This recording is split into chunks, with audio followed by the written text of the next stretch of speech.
नमस्कार, good evening. स्वागत है दोस्तों आपका आपके अपने favourite YouTube channel Pandey ji technical में। और दोस्तों मैं हूं आपके साथ आपका अपना दोस्त सौरभ ओझा। देखिए दोस्तों, आज इस वीडियो में हम बात करने वाले हैं पॉलिटेक्निक के फर्स्ट सेमेस्टर के स्टूडेंटों के लिए अप्लाइड फिजिक्स का। आज हम आपको इस वीडियो में 3 नंबर में आने वाले उन सारे क्वेश्चनों को करवाने वाले हैं जो कि चैप्टर नंबर 2 मापन एवं त्रुटियों से आते हैं। तो आपको हम ऐसे बहुत ही आसान ट्रिक बताने वाले हैं जिससे आप फटाक से न्यूमेरिकल से सॉल्व कर सकते हैं मापन एवं त्रुटियों से जो न्यूमेरिकल्स आता है। इस चैप्टर से आपका एक न्यूमेरिकल निश्चित रूप से मिलने वाला है और वो न्यूमेरिकल या तो 3 नंबर का हो सकता है या फिर 4 नंबर का हो सकता है। तो अगर आप आज का ये वीडियो पूरा स्टार्टिंग से लेकर के लास्ट तक देखते हैं तो निश्चित रूप से आप ये 3 या 4 नंबर का जो क्वेश्चन आएगा उसे आप आसानी के साथ सॉल्व कर सकते हैं। तो देखें, इसमें आपके सामने क्वेश्चन दिया गया है एम द्रव्यमान का एक पिंड। एक बात और बता दें कि ये दूसरा वीडियो है इस चैप्टर के अबाउट। इसके पहले का जो वीडियो हमने बताया है उसे आप देखना चाहते हैं तो आप डिस्क्रिप्शन में चले जाइए या फिर आप चैनल के वीडियोज में चले जाइए, वहां से आपको लिंक मिल जाएगी अप्लाइड फिजिक्स करके, वो आप देख सकते हैं। तो देखिए, आज बात करते हैं इसी के अबाउट। इसमें कहा गया है एम द्रव्यमान का एक पिंड आर त्रिज्या के वृत्ताकार पथ पर बी वेग से गति कर रहा है। किसी पिंड का द्रव्यमान m है जो कि एक आर त्रिज्या के वृत्ताकार पथ पर बी वेग से गति कर रहा है, और यदि त्रिज्या के मापन में प्रतिशत त्रुटि 1%, मतलब आपको जो कह रहा है त्रिज्या के मापने में जो त्रुटि हो रही वो 1% की हो रही है, और आपका वेग के मापन में 2% की त्रुटि हो रही है, और इसी के साथ आपका कह रहा है द्रव्यमान के मापन में आपका 0.5% की त्रुटि हो रही है। तो अभिकेंद्र बल के मापन में प्रतिशत त्रुटि ज्ञात कीजिए, जबकि आपको कहा गया है अभिकेंद्र बल का सूत्र होता है आपका F=mv²/r। तो सबसे पहले आपको फार्मूला लिख लेना है F=mv²/r। हमने फार्मूले से, किसी भी फार्मूले से किस प्रकार से आप प्रतिशत त्रुटि निकालेंगे इसे बताया था। तो इसका हो जाएगा f का प्रतिशत त्रुटि बराबर आपका m यहाँ पर है तो m का प्रतिशत त्रुटि प्लस आप लगा देंगे वेग की पावर 2 है तो इसलिए 2 इंटू वेग का प्रतिशत त्रुटि। अब अपान में r है तो r की पावर 1 है तो फिर आप प्लस करेंगे r का प्रतिशत त्रुटि। आप इसी पर रख दीजिए, आपका आसानी के साथ आ जाने वाला है। देखिए, सबसे पहले क्वेश्चन में आपको क्या क्या दिया गया है। दिया गया है द्रव्यमान, इसमें आपको दिया गया है त्रिज्या में प्रतिशत त्रुटि में मापन 1% है। तो आपका जो त्रिज्या में प्रतिशत त्रुटि का मापन हो जाएगा वो 1% हो जाएगा। वेग के लिए आप लिख देंगे डेल बी बटे बी इंटू 100 = 2%, और द्रव्यमान के लिए भी आप लिख देंगे डेल एम बटे एम इंटू 100 = 0.5%।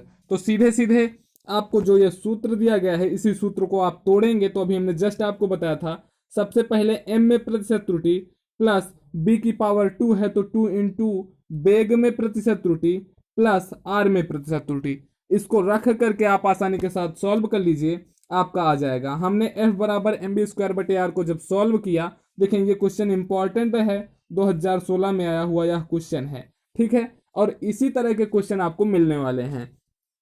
तब आपको यम में, m क्या है, द्रव्यमान में प्रतिशत त्रुटि आपको दिया गया है 0.5%। तो m के प्लेस पर, इस m के प्रतिशत त्रुटि के प्लेस पर आप रख देंगे 0.5%। वेग के लिए आप रख देंगे 2%। तो m का मान 0.05% प्लस 2 इंटू वेग में है आपका 2% की त्रुटि प्लस हो जाएगा, प्लस आपका इसके रेडियस में 1% की त्रुटि है तो प्लस 1 कर देंगे। जब आप इसे सॉल्व करेंगे तो आपका आ जाएगा 5.5। कैसे आएगा, 0.5 प्लस आपका ये है 2 इंटू 2 2 जा 4 प्लस आपका 1 है तो 4 1 5 5 प्लस 0.5 5.5 आपका हो जाएगा करेक्ट आंसर। मतलब उस पिंड के जो अभिकेंद्र बल है उसके मापन में 5.5% की त्रुटि होगी। तो इस तरह से आप बहुत ही आसानी के साथ ऐसे प्रश्नों को सॉल्व कर सकते हैं। फिर आपका अगला जो क्वेश्चन आता है, देखिए ये क्वेश्चन 2018 में आया हुआ था और इसके साथ ही साथ 2015 में भी आया हुआ यह क्वेश्चन है, बिल्कुल सेम टू सेम। और इसी पर बेस्ड क्वेश्चन आपको, मतलब जिस जो टाइप्स हम आपको बता रहे हैं, जो क्वेश्चन हम आपको सॉल्व करवा रहे हैं इस वीडियो में, वो 3 या 4 नंबर के क्वेश्चन हैं और उसी पर आधारित कोई ना कोई 1 या 2 क्वेश्चन आपको निश्चित रूप से आपकी बार सेमेस्टर एग्जाम में आपको मिलने वाला है। तो इसमें कह क्या रहा है, किसी भौतिक राशि का व्यंजक निम्न रूप से दिया जाता है, y = a की पावर p, b की पावर q एंड c की पावर -r। तब आपको कह रहा है यदि भौतिक राशियों ए बी तथा सी के मापन में प्रतिशत त्रुटियां, ए के मापन में प्रतिशत त्रुटि आपका दे रहा है ए प्रतिशत, बी के मापन में प्रतिशत त्रुटि बी प्रतिशत, सी के मापन में प्रतिशत त्रुटि सी प्रतिशत, तब आपको y का अधिकतम प्रतिशत त्रुटि ज्ञात करना है। सीधे सीधे सबसे पहले आपको ए में जो ए के मापन में प्रतिशत त्रुटि दी गई है ए प्रतिशत लिख लीजिए, बी के लिए आप बी लिख लीजिए और सी के लिए आप सी लिख लीजिए। कैसे लिखेंगे? डेल ए बटे A into 100 is equal to A प्रतिशत, डेल बी बटे B into 100 is equal to B प्रतिशत। क्यों? चूंकि किसी भी राशि x का जो प्रतिशत त्रुटि होता है वो आपका होता है डेल x बटे x इंटू 100। ठीक है, तो इसी तरह से हम लिख लेंगे। अब हमको ज्ञात किस में करना है? इस सूत्र पे करना है। तो हमारा होता क्या है? y इज इक्वल टू ए की पावर p आपको दिया गया है। तब जब आप यहाँ से निकालेंगे तो y की प्रतिशत त्रुटि इज इक्वल टू ए की पावर p है, तो p इंटू ए की प्रतिशत त्रुटि, अब b की पावर q है तो प्लस q इंटू बी की प्रतिशत त्रुटि प्लस r की पावर माइनस है, तो माइनस यहाँ पर लगती है नहीं इसलिए प्लस हो जाएगा r इंटू सी की प्रतिशत त्रुटि। एक चीज ये ध्यान दीजिए कि जो प्रतिशत त्रुटि निकाली जाती है उसमें हमेशा योग किया जाता है, उसमें आपका घटाया नहीं जाता है। तो सीधे सीधे इसी सूत्र पर हम रख देंगे। इस सूत्र का विश्लेषण कुछ इस प्रकार से होगा, हमने जूम कर दिया है कि आपको आसानी से दिख जाए। आपका यह सूत्र दिया गया है, जब आप इसे तोड़ेंगे तो डेल वाई बटे वाई इंटू 100 हो जाएगा वाई की प्रतिशत त्रुटि, और ए की पावर पी का मतलब हो गया पी इंटू ए की प्रतिशत त्रुटि, और ए की प्रतिशत त्रुटि आपका दिया गया है, इसका मान ए प्रतिशत दिया गया है, तो इसलिए हो जाएगा आपका P into a percentage. Plus है, प्लस आप लगा दीजिए, बी की पावर क्यों है तो क्यों कर दीजिए, बी में प्रतिशत त्रुटि आपका बी प्रतिशत है तो बी प्रतिशत लिख दीजिए, प्लस सी की पावर माइनस आर है तो त्रुटि जो होती है वो निगेटिव होती नहीं, इसलिए हम फिर से यहाँ पे प्लस कर देंगे, प्लस आर इंटू सी प्रतिशत त्रुटि। तब जब आप इसका गुणा करेंगे तो ये हो जाएगा P A plus Q B plus C R. अब यही आपका हो जाएगा, चूंकि ये सब विपरीत राशियां हैं, समान राशियां नहीं हैं, इसलिए ये आपस में जुड़ेंगी नहीं, इसलिए इसका आंसर यही आपका हो जाएगा P A plus Q B plus R C. तो एक तरह से आप यह भी कह सकते हैं कि यह जो क्वेश्चन आपको दिया गया था यह एक प्रकार से फार्मूला बेस्ड क्वेश्चन है, तो आप आसानी के साथ इसे समझ सकते हैं। अगर आपको कहीं भी डाउट्स होता है तो आप हमसे पूछ सकते हैं। देखें, इसके बाद आपका एक नया पॉइंट स्टार्ट होता है यहाँ पर, सार्थक अंक। एक निश्चित रूप से मान के चलिए सार्थक अंक बहुत ही आसान है, आपका मुश्किल से 3 से 4 मिनट का पूरा सार्थक अंक का कॉन्सेप्ट है जो कि हम आपको बताने वाले हैं। और इस क्वेश्चन से 1 नंबर निश्चित रूप से आने वाला है, 1 से अधिक आपका हो सकता है, मगर एक क्वेश्चन निश्चित रूप से आने वाला है और वो भी बहुत ही आसान क्वेश्चन। तो देखें, सार्थक अंकों को आप कैसे विश्लेषित करेंगे, सार्थक अंकों को आप कैसे बताएंगे। कभी कभी होता क्या है कि 2 नंबर में क्वेश्चन आ जाता है कि सार्थक अंक किसे कहते हैं, ये भी आपको लिखना रहता है, और कोई राशि दे दी जाएगी, उसमें पूछेगा कि इसमें सार्थक अंकों की संख्या कितनी है, तो वह आपको बताना रहता है। तो सार्थक अंक क्या होती है? किसी भौतिक राशि की माप में सार्थक अंकों की संख्या यह बताती है कि उस माप में कितनी संख्याएं विश्वसनीय हैं। यही है आपका मेन कॉन्सेप्ट सार्थक अंक का। जैसे मान लीजिए आप किसी द्रव्यमान को मापते हैं, किसी आपके पास कोई एक बोरा है या आपके पास कोई एक बैग है जिसमें कुछ द्रव्यमान भरा हुआ है, और आप उसे मापते हैं और उसका द्रव्यमान कुछ आ जाता है 5.695, तो कितना यह यथार्थ आपको माप बता रहा है, कितना यह सटीक आपको मापन बता रहा है, यही आपका कहलाता है सार्थक अंक। किसी भौतिक राशि की माप में सार्थक अंकों की संख्या यह बताती है कि उस माप में कितनी संख्याएं विश्वसनीय हैं। तो आप सार्थक अंक बहुत मुश्किल में, ये आपसे डिफिनीशन पूछेगा, लेकिन इस पे एक क्वेश्चन आपको निश्चित रूप से मिलेगा, और वो क्वेश्चन इस प्रकार से होगा कि आपको दे दिया जाएगा 10, 90, 5, आपको ये दे दिया जाएगा और इसमें पूछेगा कि आप सार्थक अंकों की संख्या बताइए। तब आपको इसमें सार्थक अंकों की संख्या बतानी रहेगी। तब आप इसे कैसे करेंगे आगे देखिए, इसके लिए आपको 4 मेन कॉन्सेप्ट इसके होते हैं, उसे आपको समझने में अगर आ गया तो आप आसानी के साथ सार्थक अंक बता सकते हैं। देखें, सबसे पहले क्या होता है कि सभी अशून्य अंक, पहला मेन कॉन्सेप्ट क्या है कि सभी अशून्य अंक मतलब नॉन जीरो नंबर सार्थक अंक होते हैं। जैसे 1, 2, 3, 4 एक्स्ट्रा जितना भी जाए आपका वो सब का सब किस में आता है? सार्थक अंक में आता है, मतलब सभी अशून्य अंक सार्थक अंक होते हैं। 2 अशून्य अंकों के बीच के सभी शून्य भी सार्थक लिए जाते हैं। अशून्य अंक का मतलब तो हम जानते हैं 1 2 3 4, मतलब इसका मतलब अगर आपको दे दिया जाए 1 4 5 6, मतलब 1456, और इसमें पूछे कि सार्थक अंक कितने हैं, तो इसमें सार्थक अंक आपके 4 हैं। ये तो पहला नियम कहता है। दूसरा नियम आपका क्या कहता है कि दो अशून्य अंकों के मध्य सभी शून्य सार्थक अंक होते हैं। ये आपका दूसरा कॉन्सेप्ट है। इसका मतलब क्या होता है कि अगर मान लीजिए आपको दे दिया गया 10 23, अब इसमें देखिए यह भी एक अशून्य अंक है, यह भी एक अशून्य अंक है, तो दो अशून्य अंकों के बीच जो शून्य आता है वह भी सार्थक अंक होता है। मतलब इसमें सार्थक अंकों की संख्या 1 2 3 4, इसमें भी सार्थक अंकों की संख्या 4 हो जाएगी।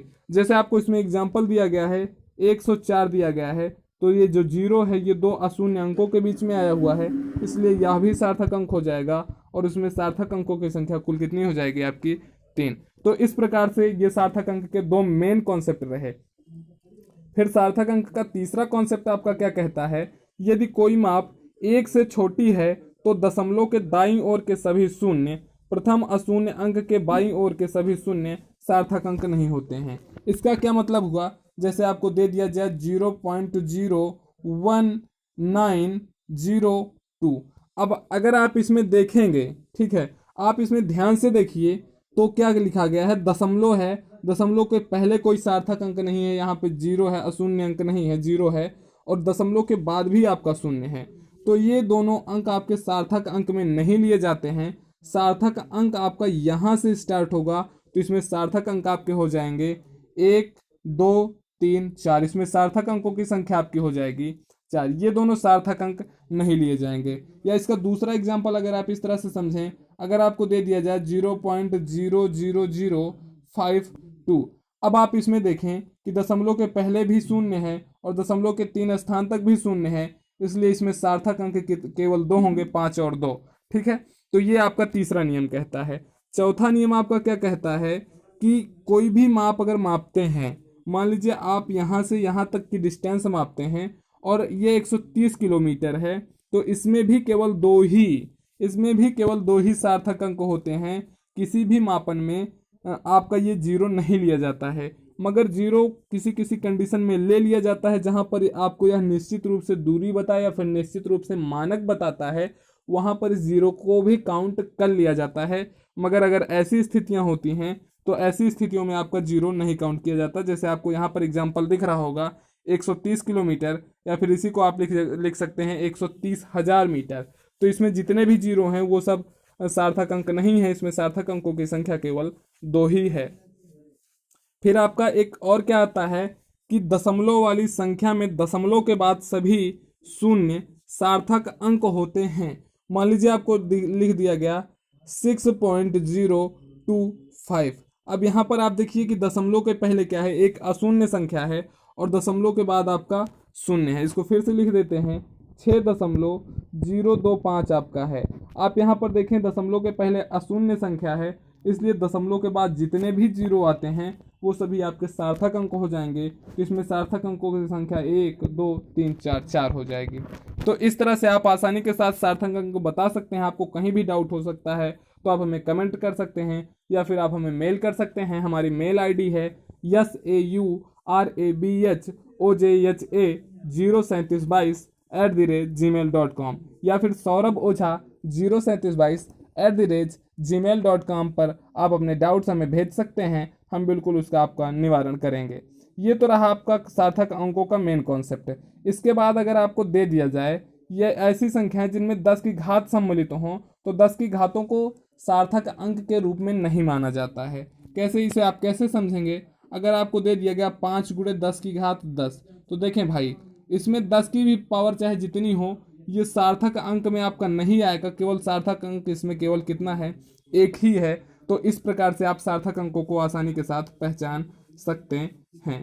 तो इस प्रकार से आपका सार्थक अंक का जो मेन कॉन्सेप्ट होता है वो समाप्त होता है, और फिर आपको इस पर रिलेटेड कुछ क्वेश्चंस मिलेंगे जिसमें आपको इसकी त्रुटियां बतानी होंगी। तो आपको हम ये क्वेश्चन विशेष रूप से करवाने वाले हैं क्योंकि यह क्वेश्चन आपका 2009 में आया हुआ क्वेश्चन है, तो इस पर ध्यान दीजिए।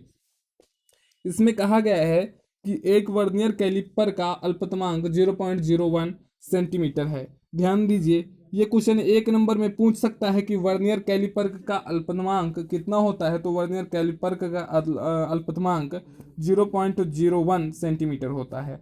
कहा गया है एक वर्नियर कैलिपर का उपयोग किया गया है एक गुटके की मतलब वर्नियर कैलिपर की सहायता से गुटका मापा गया है, जिसका माप आपका आता है 10 centimetre into 5 centimetre into 5 centimetre.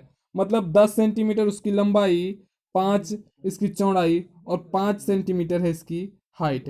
ठीक है, कुछ इस प्रकार से होता है। आपने गुटका आसानी के साथ देखा होगा, बहुत बार देखा होगा।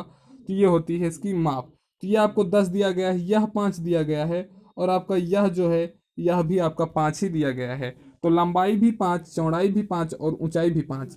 तो इस तरह से कह रहा है कि आप इसके आयतन में अधिकतम संभावित त्रुटि की गणना कीजिए। तो यहाँ से अगर हम ध्यान देंगे तो आपका वॉल्यूम क्या होता है, आयतन क्या होता है, लंबाई गुणे चौड़ाई गुणे ऊंचाई। आपको लंबाई 10 दी गई है, चौड़ाई 5 दी गई है, ऊंचाई भी 5 दी गई है। आप जब इसे सॉल्व करेंगे तो 25 25 250 सेंटीमीटर क्यूब आ जाएगा। क्यूब क्यों आता है, क्योंकि आयतन का जो मापक होता है वो क्यूब होता है। अब कह रहा है आपको वॉल्यूम में प्रतिशत त्रुटि बतानी है। तो वॉल्यूम में प्रतिशत त्रुटि के लिए चूंकि वर्नियर कैलिपर था, तो वर्नियर कैलिपर के लिए डेल का मान आपको दिया गया है 0.01। तो आप जब इस सूत्र से v is equal to L into B into H रखेंगे तो डेल बी बटे B is equal to del L बटे एल प्लस डेल बी बटे बी प्लस डेल एच बटे एच आपका हो जाएगा परसेंटेज त्रुटि। जब आप यहाँ से निकालेंगे इसमें प्रतिशत त्रुटि, संभावित प्रतिशत त्रुटि, तो अब आप v आपका यहाँ पे बटे में है तो इधर चला जाएगा तो मल्टीपल में हो जाएगा।